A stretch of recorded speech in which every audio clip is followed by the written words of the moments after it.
Teardrop is a series I have been thinking about for several years, and I'm very excited to finally be able to share it with my readers.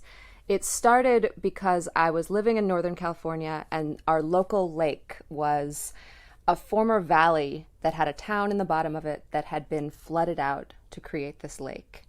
And I started thinking about that vanished town. These watery kind of ghosts began to haunt me. I started reading flood narratives to try to figure out what happens when a civilization is lost under the water, what remains down under there, what's washed away, and can love survive in the new world after that flood. I was really drawn to Plato's Atlantis. I was drawn to Noah's Ark. I was drawn to the Epic of Gilgamesh. There are all of these flood narratives. Every culture has one. Atlantis stood out to me because it felt so magical. It's kind of the grandmother of all civilization. And it has remained mythical, too. No one's been able to find it for the past 4,000 years. Yet it haunts all of us, and we're all fascinated with this idea of a really advanced civilization that's disappeared. But for a long time, I couldn't figure out, I knew I wanted to write about Atlantis, but I couldn't figure out what the way into the story was. I was waiting for that character's voice to find me.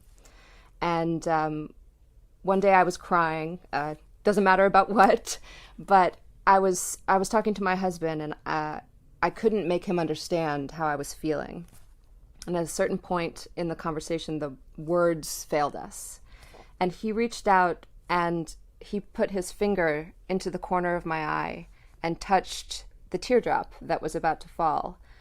And he captured it on his finger, and he carried it to his eye, and he put it into the corner of his eye and blinked and absorbed my tear. And it was this wordless expression of connectivity that I don't think he ever could have spoken. But it was a beautiful gesture of love to me. It made me feel so much less alone. And I realized then that was the beginning of this love story that I'd been waiting to tell. And that was the connection to this flooded, lost world. So I found this girl, Eureka Boudreau, who has immensely powerful tears. Her tears have the power to change the world, to flood the world, to start a new world. And it all begins with love.